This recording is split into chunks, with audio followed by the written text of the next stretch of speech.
Let me begin by saying what an honor it is to stand before you today, as my first day as Minister of Romi, with the additional responsibility of Deputy Prime Minister. From infrastructure, housing, permits, and most importantly to the people of St. Martin, land, the Ministry of Romi is one of the most known and understood of all ministries. The decisions taken by the ministry impact your daily surroundings, your water and air quality, and your overall quality of life.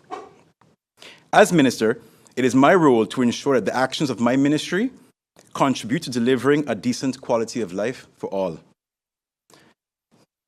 As minister, my task is to manage the overall physical development of this country in a way that provides for the needs of the people without unnecessarily destroying our natural environment. Contrary to what many view as development, more and more buildings should never equal development.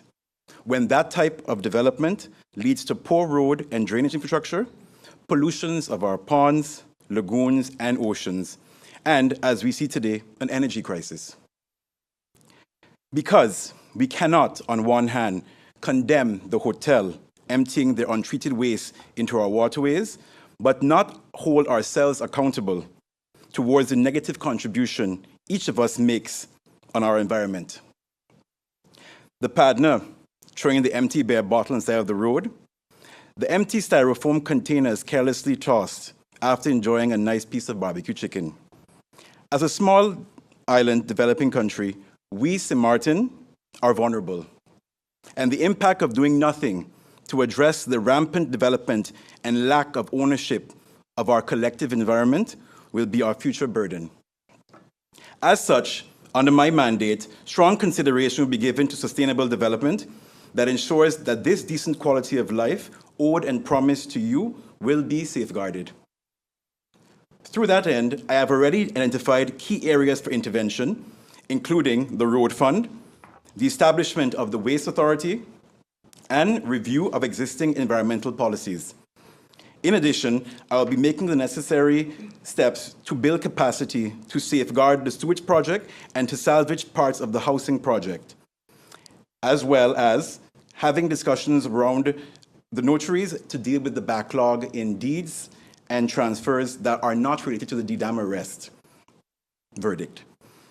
In conclusion, my civil servants, my team, late yesterday afternoon, I took a visit to the ministry and spoke to a few of you and heard your demotivation, your sense of not being part of something meaningful. Rest assured, rebuilding this ministry, trust, is of critical importance to not only achieving our ambitions, but to ensure your buy-in and the progress of this country. And I will do my part to address your needs as we embark on this journey together. Thank you. Minister, you just mentioned in your opening statements about the pollution, the garbage, and everything that's affecting St. Martin. Can you tell me when exactly government will start or what will be done with the cleaning of the trenches on St. Martin? I believe a contractor has taken government to court regarding the trench cleaning. We are already in hurricane season. When you met with your staff yesterday, did they tell you what's the status and when they will begin the district cleaning and trench cleaning? Yep, perfect. Thank you, BB. Indeed, that point has been brought across by a number of persons in our community. The discussion actually started yesterday. Indeed, we are calling a meeting this week to have that decision made. Regarding the contractor taking the government to court, I am aware that there are over 20 cases pending from Brommy, and we are dealing with them actually this afternoon to figure out what is priority. If one of them is indeed the contractor doing the trenching, that's very concerning because, as we know, once the trenches are not properly prepared and cleaned, we have an issue with flooding, in particular in many areas in the island. And one of the worst things we want to have happen beyond the hurricane is water damage. So it does have my attention, and I will get back to you as soon as possible on when we will actually start the trenching and cleaning programs. Thank you, ma'am. Just one last point, I think I want to bring it up too as well. I was approached yesterday by the Vice President of the Front Side, Ms. Davis, regarding a island-wide cleanup that was initiated last year by the French side, and she also brought in the Dutch side. And I've already gave her my assurances that we will undertake that together because, again, the hurricane does not stop at the frontier, so anything we can do collectively, the trenches are all connected, so it's my intention to do that collectively with the French side as well.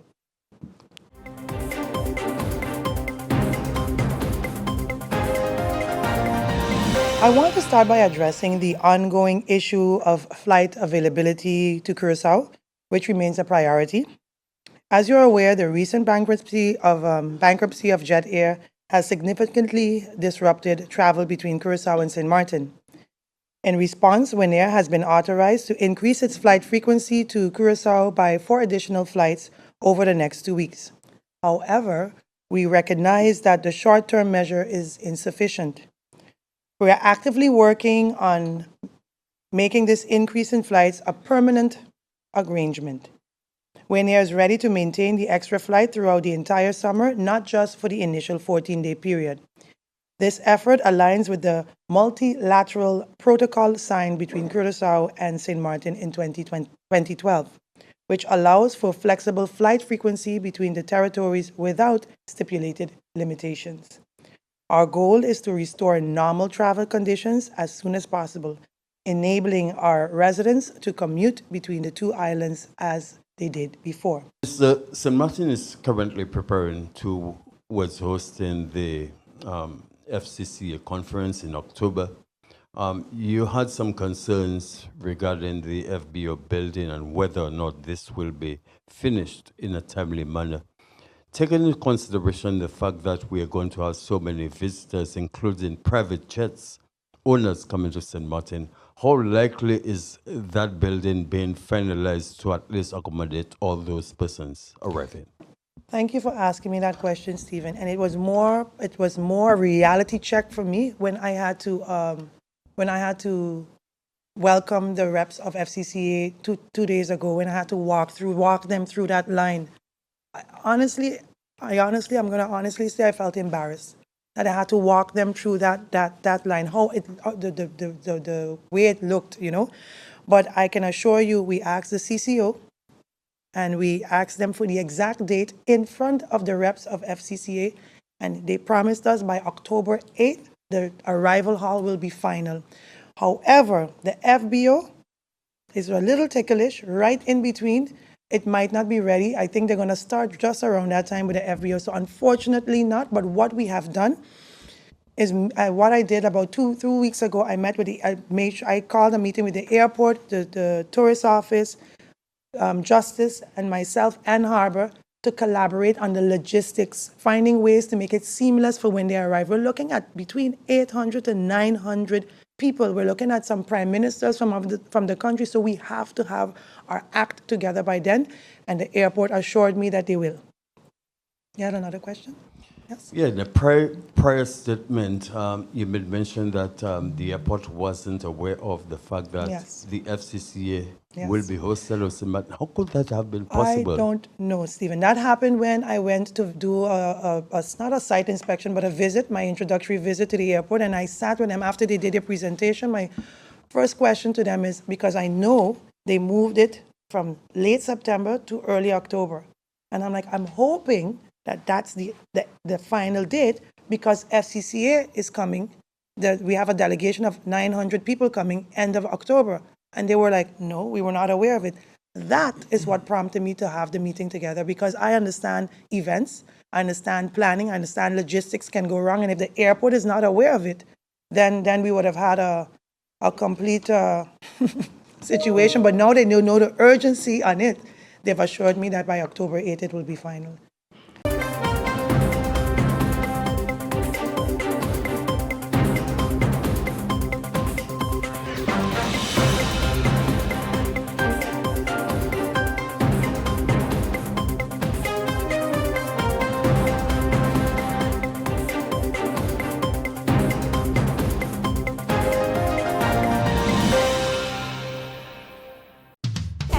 Savvy, your social and health.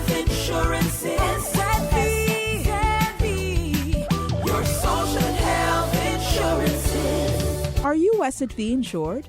Do you have a valid medical insurance status? SXV is cardless. Request your My SXV account today and enter the virtual office of SXV. Go to sxv.sx and sign up now. SXV, yeah, your social health insurances.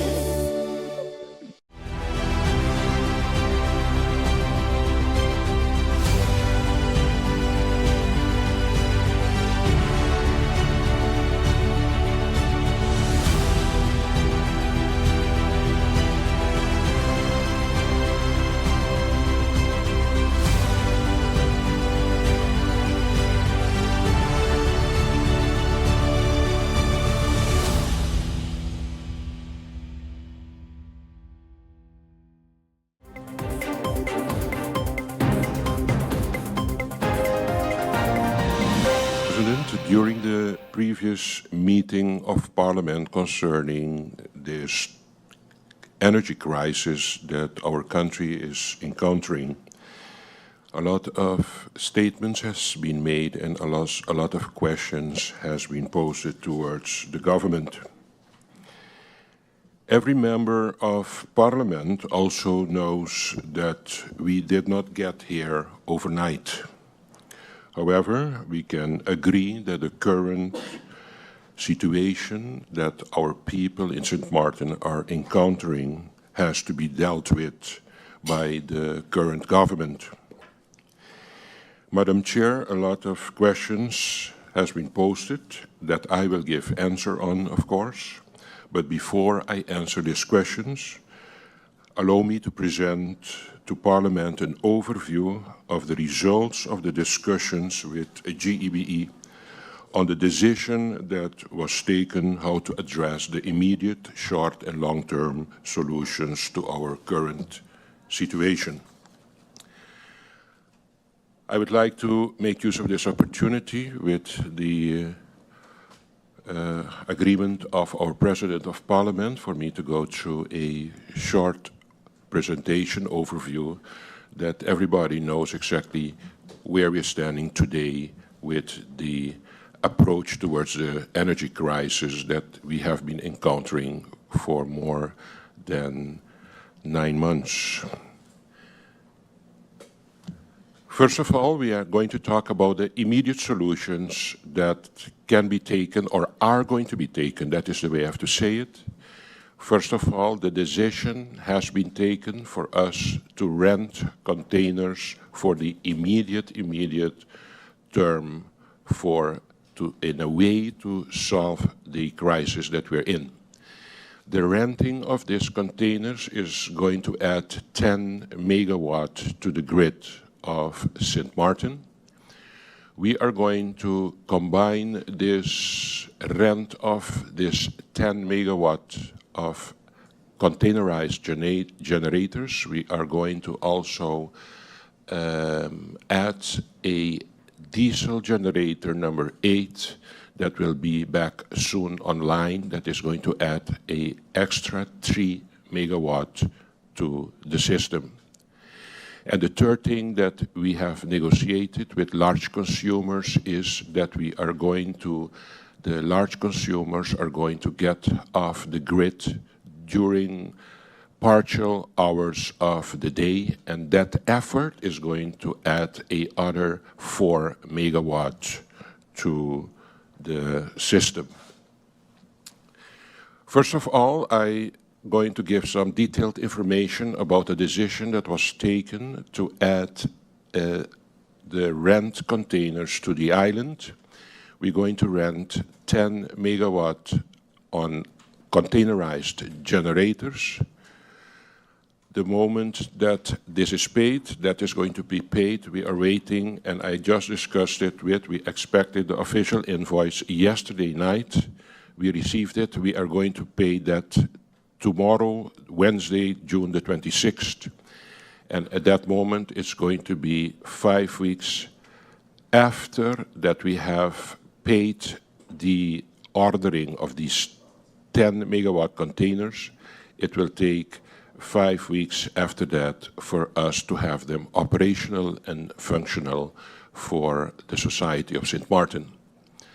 The company that has been used, the choice of the company to order these containers are the company So Energy International.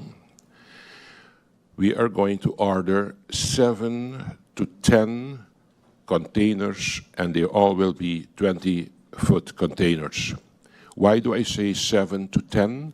Because it's not about the containers that we rent, it's about the amount of megawatts that we rent. That means that we are going to rent 10 megawatts, and they are going to see if they're going to bring for between 7 to 10 to cover exactly the 10 megawatts. Some containers give 1 megawatt each unit, others give 1.5, for example. They will make the combination to, at the end, get to the figure of 10 megawatt. The brand of this containerized generators is the brand Caterpillar, and it's going to be under the condition of rent. The fuel type will be diesel, and the transit time to get them on the island is approximately 14 days, 2 weeks, and it will take another 3 weeks to get them connected on our grid, to have it running, productive, and being able to utilize, so in total 5 weeks. And the length of the rental of these 10 generators will be, of this 10 megawatt will be 3 months. Tomorrow morning, the amount will be wired. What is the figures that we're talking about for this deal? The mobilization fee will be $553,400. The monthly cost will be average $378,500. The total rental cost will be $1,135,500. And the demobilization fee to get them back after we have rented them is going to cost $253,250. The overall cost for this deal will be $1,942,150. Of course, the rent will be exclusive, the consumption of fuel.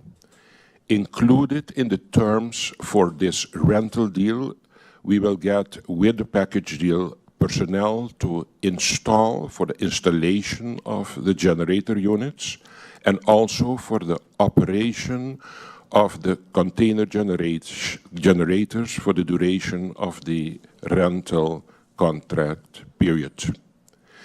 Additional to the containers, the installation, and the personnel to guide this process, we are going to get 3 days fuel tank storage additional to the containerized generators.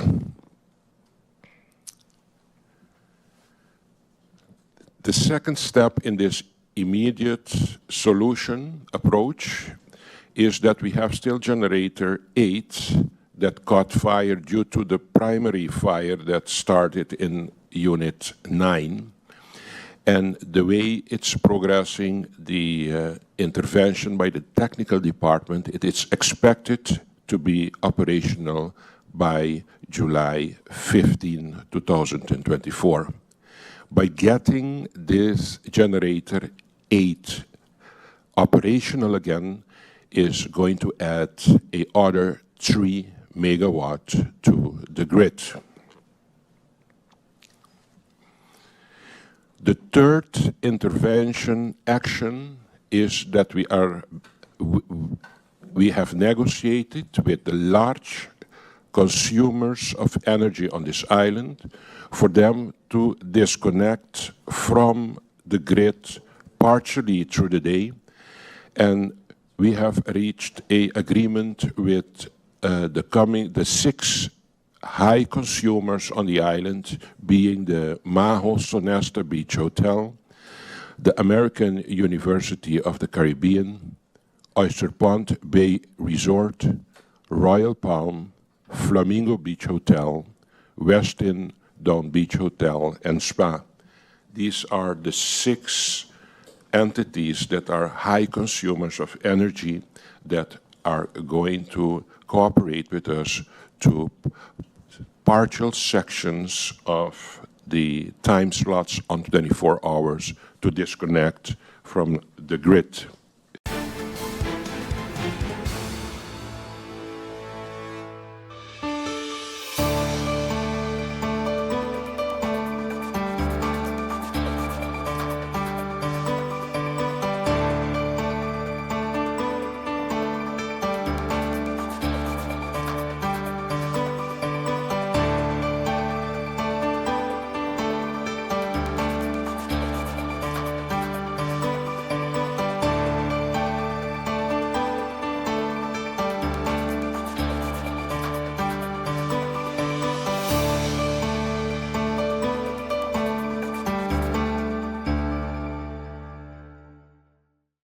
SXM, your social and health insurance. SXM,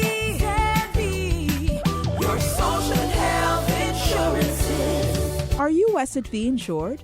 Do you have a valid medical insurance status? SXV is cardless. Request your My SXV account today and enter the virtual office of SXV. Go to sxv.sx and sign up now. SXM, yeah, your social and health insurances.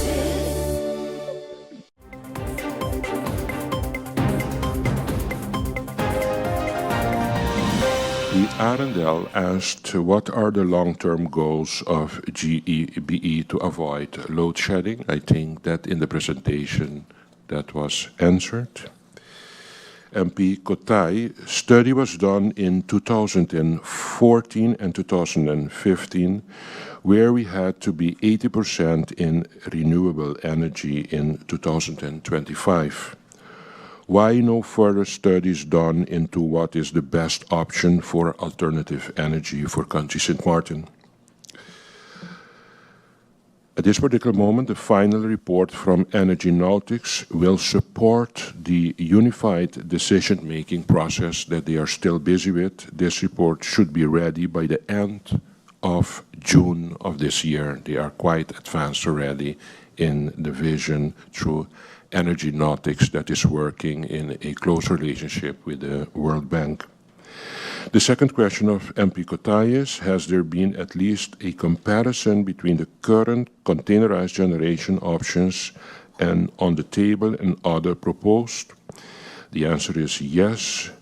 GB has scrutinized every option that we had on the table. Is GB making this decision by taking the first deal on the table, or if the government is taking that, depending on whatever is on the table? GB is a limited liability company and will make the decision and pay for the option chosen. The solutions and situations are discussed, of course, with the shareholder. Question 4. As we are crunching the numbers, there can be cheaper options for the containerized generators and also the time frame to get them here and operational. Answer is GB has internally reviewed options and asked Energy Nautics to review as well. The options chosen have been based on careful consideration of the options, timing, technical, and financial viability. Question 5. The logistics around the load shedding, in particular areas affecting certain businesses, are we able to receive and do our own overview in the logistics on how they decided to load shed in said particular areas, for example, in Simpson Bay? During the day, they can operate without electricity for the 2-hour span, but in the night hours they are fully dysfunctional, leading to a severe loss. GB internally decided on the load shedding areas depending on the capacity of the plant and time of the day, starting from Simpson Bay Yacht Club area to and also including the whole Simpson Bay stroke. This location is only load shed during the day unless there is a untimely power outage. But in principle, at night, it's not planned to take Simpson Bay out of the grid. MP Emmanuel, based on what did the former government give grid market exclusivity to deal with renewable energy? At this particular moment, I showed actually the core sentence in this deal, but it's an agreement that I have encountered since I assumed the responsibility as Prime Minister of this country. That is very short, but at this particular moment we are revising this agreement that has been made with the grid market. Question 2 is, what did the experts from everywhere else... Prime Minister, just for clarity's sake, I need to interject and ask you, did you say revising or are you reviewing? No, reviewing. Thank you. Yeah, reviewing, sorry. Thank you. Yeah, reviewing. What did the experts from everywhere else tell you what can be done better?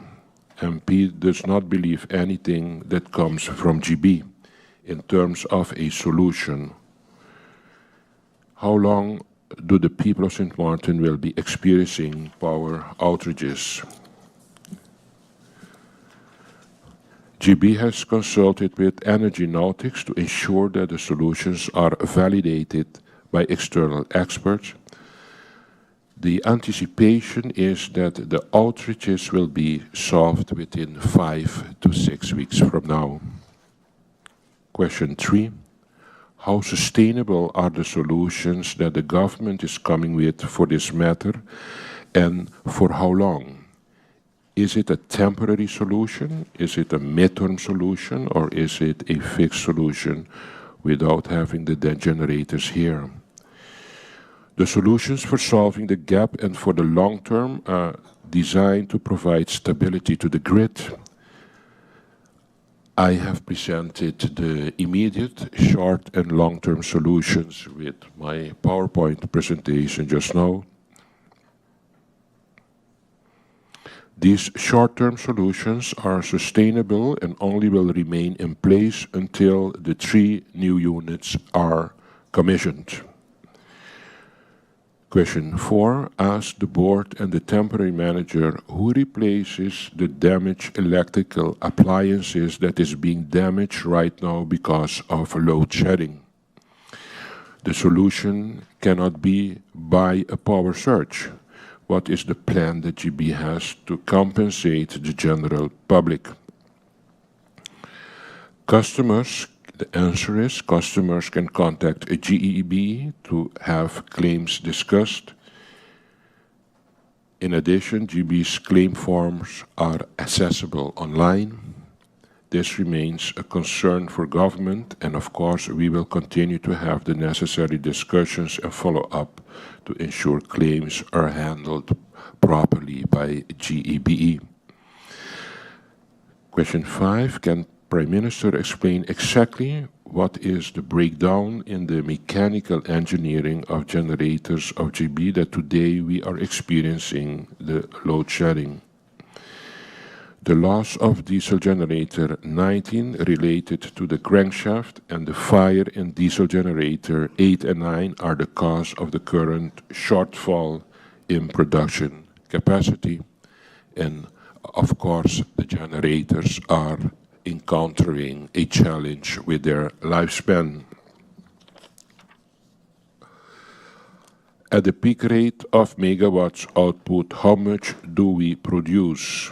With the current loss of diesel generator 8, 9 and 19, the power plant can produce between 47 to 48.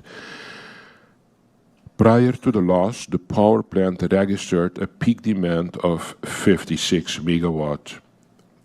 Presently, based on ongoing load shedding and registered amperage, our preliminary extrapolation indicates that peak demand has seemingly exceeded 57 and could be within the range of 57 to 60.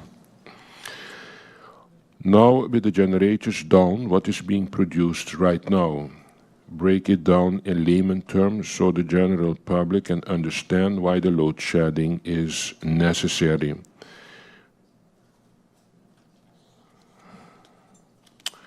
A shortfall in capacity dictates that the power plant cannot meet the maximum required demand from the community, utilizing the peak demand of 57 megawatt and a maximum production capacity of between 47 to 48 megawatt. The power plant faces a shortfall of approximately 9 to 10 megawatt. Question 8. Is it true or not true that the chief engineer of GEBE resigned? It was circulating on social media, on Facebook. The recent resignation was from a level A mechanic within the mechanical maintenance department who left due to a more attractive offer he received in Santo Domingo.